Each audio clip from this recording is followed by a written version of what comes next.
Está aqui representado o elemento matéria, com as tensões aplicadas em cada face, na face A e B, e pede-se na linha A para determinar as tensões principais, planos principais, e pede-se para representar o elemento do meio material, cujas faces contenham os planos principais, e para representar as forças aplicadas, ou o que é praticamente o mesmo, basta multiplicar depois pela área, as tensões aplicadas nessas faces. Então, na linha A, temos que, em primeiro lugar, obter o tensor das tensões, e o tensor das tensões é dado por sigma igual a tensão sigma1 é uma tensão negativa, é uma tensão de compressão, menos 4K, a tensão transversa é 3K, positiva, 3K, e a tensão sigma22 é positiva, uma tensão de tração, e vale 6K. Diagonalizada esta matriz significa, em primeiro lugar, calcular o determinante secular e igualá-lo a zero, o que conduz à seguinte equação: menos 4K, menos lambda, em que lambda é o valor próprio, a multiplicar por 6K menos lambda, menos 9K quadrado, igual a zero, e resolvendo esta equação do segundo grau, obtém-se K mais ou menos raiz quadrada de 34K. Temos então os valores próprios, sigma1 igual a 1 mais raiz de 34K, e sigma2 igual a 1 menos raiz de 34K. Vamos agora encontrar os vetores próprios para assim determinarmos as direções principais. Para o sigma1, temos de resolver o sistema de equações menos 4K menos 1 mais raiz de 34K, x1, mais 3K, x2, igual a zero, e 3K mais, e agora 6K, menos o valor próprio, que é 1 mais raiz de 34K, vezes x2, igual a zero. Ali faltou x1. As duas equações conduzem exatamente ao mesmo resultado, quer uma, quer outra, e que é x1 igual a raiz de 34 menos 5, feitos os cálculos, evidentemente, a dividir por 3 vezes x2.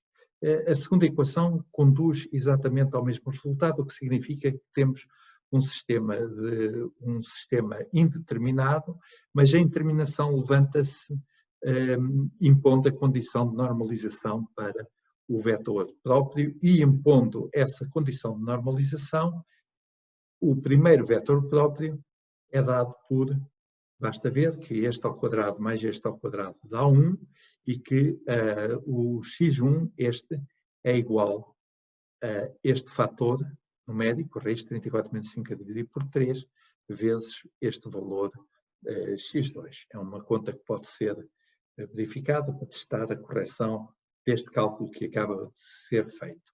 Para o valor próprio sigma2, o vetor próprio é o 2. Podíamos repetir a conta, mas já sabemos que este vetor há de ser perpendicular àquele, e escolhemos-lo desta forma: 0, trocamos as componentes, 9, 6, 4, 0,267 igual. Representar estas direções, esta é a direção de x'1, e a direção de x'2, que é perpendicular a esta, é esta que está aqui a ser representada, x'2.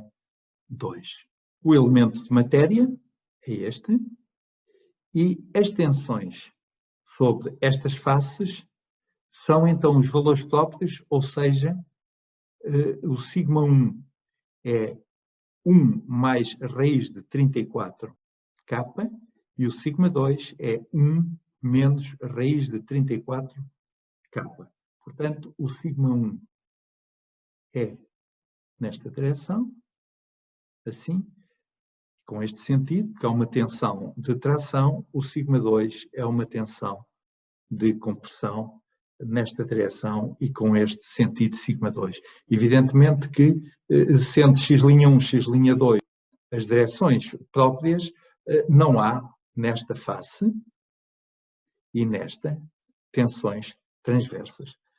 De resto, os planos principais são estes que estão aqui a ser representados e sobre estes planos não se exercem quaisquer tensões transversas. Estes ou qualquer um paralelo a este, evidentemente. Partimos de uma situação inicial em que havia aqui uma tensão, não só transversal como também normal, nesta face a mesma coisa, e rodamos deste ângulo, de um ângulo que vamos designar por ângulo alfa, e encontramos direções, e os planos perpendiculares a essas direções, as direções principais, são os planos principais sobre as quais já não há qualquer tensão transversal. Este ângulo alfa pode ser obtido a partir destes valores, portanto, a tangente de alfa vai ser 0,964 a dividir por 0,267, o que dá um ângulo alfa igual a 74,5 graus. Naturalmente, se este é 74,5, este ângulo aqui há de ser menos 15,5 graus. A direção no sentido negativo ao de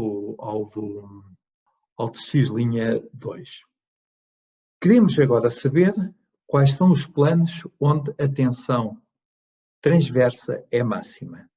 Para isso, o que se tem que fazer é rodar neste sentido, por exemplo, de 45 graus, e portanto aqui também 45 graus, e o que obtemos é o seguinte, rodamos então de 45 graus em sentido horário, encontramos estas direções aqui indicadas a verde, e o elemento de matéria, agora é este, e sobre esta face ou esta vão exercer-se as tensões tangenciais máximas. Ora, as tensões tangenciais máximas mais não são do que as tensões normais sigma 1 menos sigma 2 a dividir por 2, o que é igual a 2, a raiz de 34, a dividir por 2, ou seja, falta aqui um k, raiz de 34k. Estas são as tensões tangenciais máximas. Eu vou para já aqui a representar essas tensões, esta tensão aqui, esta tensão aqui assim, raiz de 34k, raiz de 34k. Tanto sobre esta face como sobre esta, exercem-se também tensões normais. Nesta situação, as tensões normais são iguais, sigma linha 1 é igual a 1 igual a sigma linha 2,2, as duas tensões normais sobre os planos onde a tensão transversa é máxima são iguais e valem exatamente a média das tensões normais iniciais, que é sigma 1,1 mais sigma 2,2 a dividir por 2, o que dá esta valia menos 4, esta valia mais 6, portanto, este aqui dá K. Portanto, as tensões normais que se exercem sobre estas faces são estas que aqui estão indicadas. Pode-se também querer saber de quanto é que vale este ângulo, pois se aquele vale 74,5, este ângulo beta vale 74,5 menos 45 graus, o que dá 29,5 graus. Portanto, este é o valor deste ângulo beta, 29,5 graus. A seguir, vamos abordar este mesmo problema e chegar a estes mesmos resultados usando o círculo de Moore. Vamos agora abordar a mesma questão usando o círculo de Moore. Está aqui de novo representado o elemento matéria. Para construirmos o círculo de Moore, precisamos das coordenadas dos pontos A e B. Para A temos menos 4K, 3K. E para B temos 6K e o simétrico daquele valor que é menos 3K. O ponto A é este, o ponto B é este. E agora vamos unir estes dois pontos, traçando o segmento de reta. O segmento de reta deve passar por este ponto que está equidistante dos pontos da abscissa menos 4 e mais 6. Este ponto é um ponto C. E agora concentro em C e raio dado pela distância que vai de C até B, traçamos um círculo. Este é o círculo de Moore e temos aqui os pontos de tensão transversal máxima, F e G, e temos aqui as tensões normais extremas, o ponto D e o ponto E. Vamos começar por calcular o raio do círculo de Moore. Ora, temos aqui um triângulo retângulo, este que eu estou aqui a representar, e o raio é precisamente esta hipotenusa, e a hipotenusa vale a raiz quadrada deste cateto ao quadrado, 1, 2, 3, 4, 5. Portanto, o raio do círculo de Moore é 5 ao quadrado, mais agora este cateto que vale 3, mais 3 ao quadrado, e este dá precisamente raiz de 34 K. Unidades em que a tensão é medida são definidas por esta constante K. Temos encontrado o raio do círculo de Moore e podemos então já concluir que a tensão transversal máxima é raiz de 34 K. As tensões agora normais, máxima, é no ponto D, é este raio, CD, mais uma unidade. Ou seja, é o sigma 1, é 1 mais a raiz de 34 K. Já o sigma 2 há de ser a tensão para o ponto E, é o raio.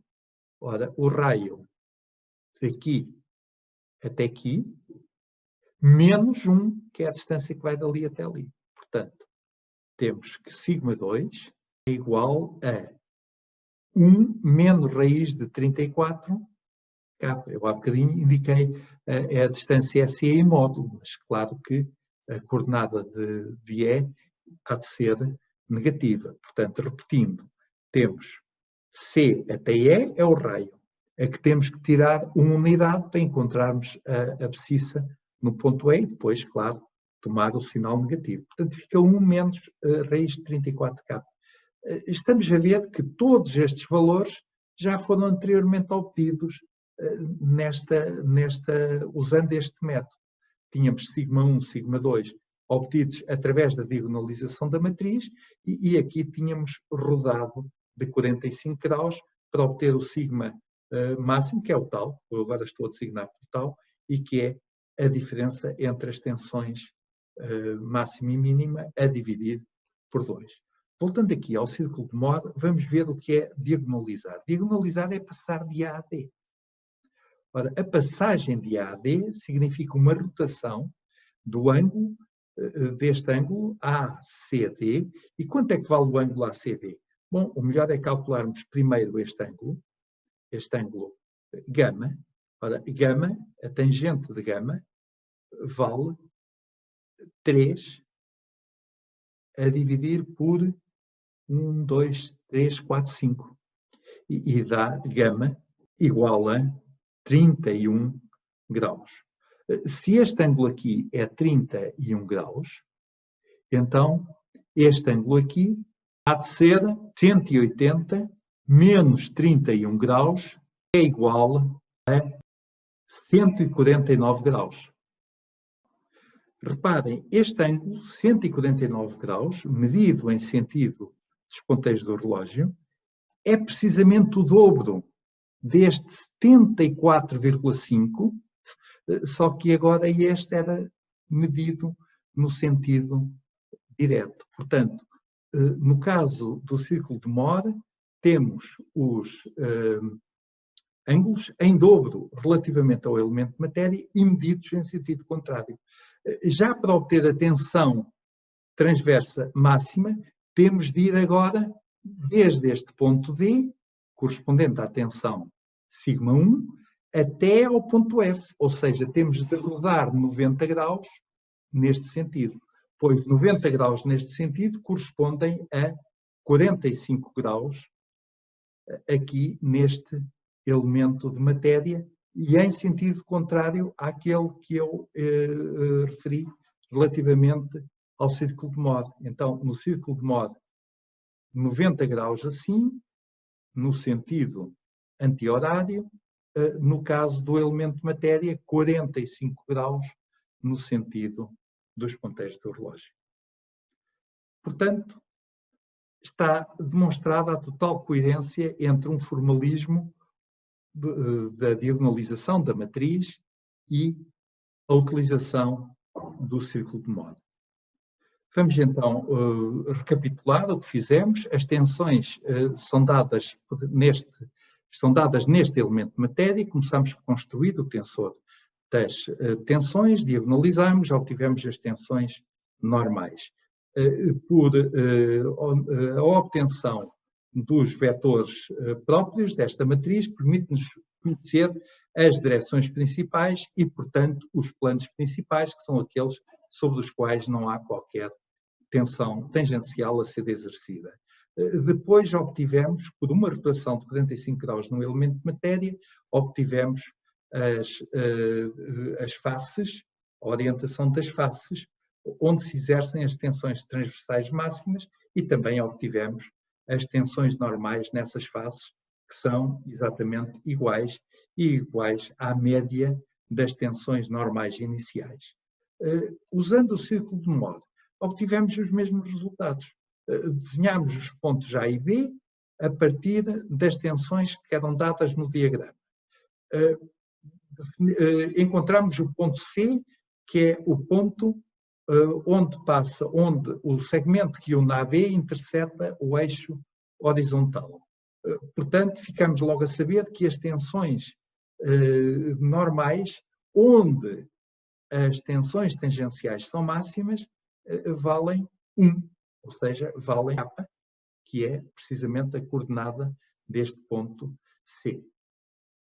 Também obtivemos, por uma rotação, neste caso de 149 graus, ou seja, o dobro daquilo que tínhamos encontrado no elemento de matéria, fomos desde o ponto A até ao ponto D, ou seja, diagonalizamos a matriz, encontramos as coordenadas do ponto D, σ1, e do ponto E, σ2, que são os pontos onde o círculo de Mohr intercepta o eixo horizontal.